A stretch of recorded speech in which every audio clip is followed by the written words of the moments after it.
Magandang araw sa lahat. I was consulted regarding an affidavit of desistance executed by the widow of the victim. The case is for murder filed before the regional trial court. Now, the affidavit of desistance states, among others, that the widow, she is no longer interested in further prosecuting the criminal action because she has no material witness or witnesses. And secondly, that she has no financial means of further prosecuting the criminal action. Okay, regarding the first reason, and that is she has no material witness or witnesses, that is not for her to decide. It is for the public prosecutor, not for a mere widow who is under rules on criminal procedure, a mere witness in a criminal action. It is the public prosecutor who has the direct control and supervision over criminal action, not the victims, not the widow of the deceased, like in this case. And that is why in this case, after a preliminary investigation, finding the evidence of the complainant strong, meaning there is prima facie evidence of guilt against the accused and there is certainty of conviction in court, so the prosecutor, in fact, like in this case, filed the criminal information in court. I repeat, it is not for the widow to determine whether or not she has material witness or witnesses. It is for the prosecution. And secondly, the second reason, that she has no financial resources.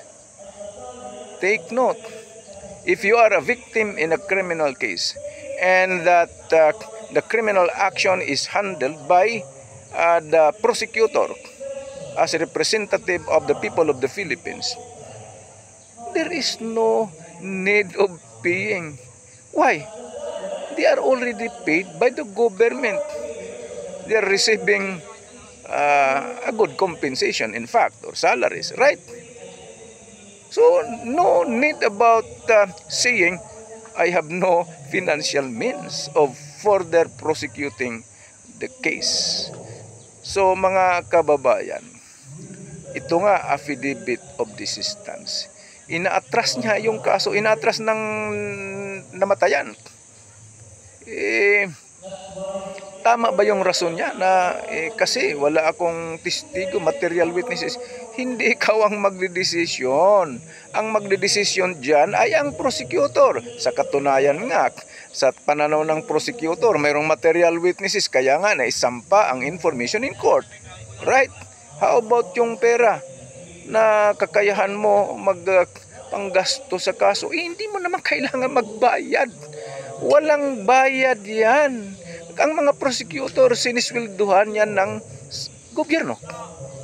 Minsan nga, kung hirap na hirap ka kahit sa pamasahe, meron pang prosecutor, kung malaman niya, wala ka talagang pamasahe, bibigyan ka pa ng pamasahe niyan at pakakainin ka pa tuwing may hearing sa hukuman. So hindi pinag-uusapan dyan yung financial na kakayahan.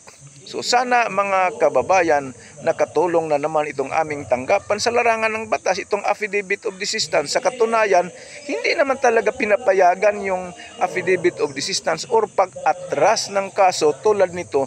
Murder ito, capital offense, punishable by reclusion perpetua or ang pagkakulong ng 20 years and 1 day to 40 years. Maraming salamat at magandang araw sa lahat.